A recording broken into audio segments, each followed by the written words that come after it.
क्या रूस को बेलग्रेड पर फिर यूक्रेनी हमले का डर सता रहा है? ज़ेलेंस्की ने जंग में जीत के लिए किन बातों को जरूरी बताया?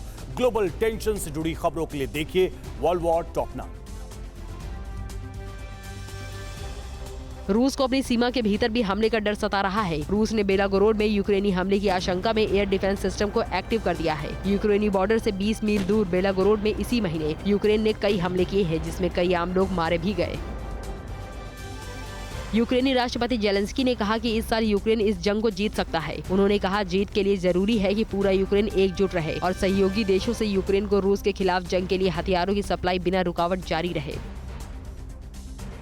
यूक्रेन जंग के बीच अमेरिका ने यूरोप में रूस की बड़ी साजिश को लेकर शक जताया है। अमेरिका ने कहा कि रूस अपने एजेंटों के जरिए यूरोपीय देशों में आतंकवादी हमले करवा सकता है। इसमें उत्तरी अटलांटिक संधि संगठन में शामिल स्पेन भी शामिल है, जो यूक्रेन की मदद कर रहा है।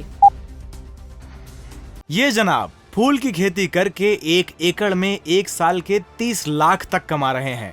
आपको भी ये करना है तो फ्रीडम ऐप को अब भी डाउनलोड कीजिए। पूर्वी यूक्रेन में जारी भीषण जंग के बीच डोनेट्स्क के बाखमुत में यूक्रेनी फाइटर जेट सुखोई 25 एक्शन में है। यहाँ दुश्मन के निशाने से बचने के लिए यूक्रेनी जेट काफी कम ऊंचाई पर उड़ान भरता नजर आया। वॉर जोन में यूक्रेन SA-8 OSE मिसाइल से भी हमले कर रहा है।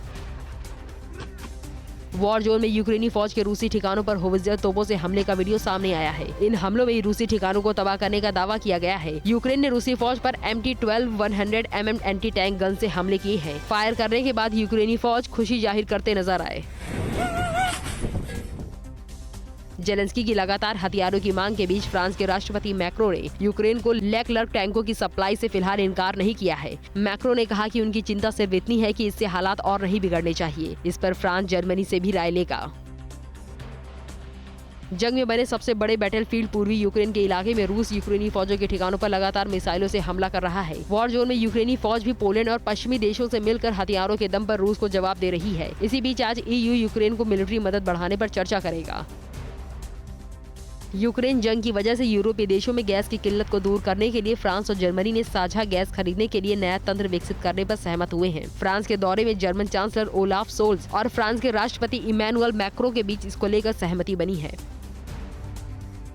ओलाफ सोल्ज और इमैनुअल मैक्रो के बीच बार्सिलोना और मार्सिले के बीच बनाई जा रही हाइड्रोजन गैस पाइपलाइन को जर्मनी तक पहुंचाने पर सहमति बनी। इसके साथ रूस यूक्रेन की जंग की वजह से हो रहे मतभेदों को भी दोनों देशों ने दूर करने के लिए कई मुद्दों पर चर्चा की।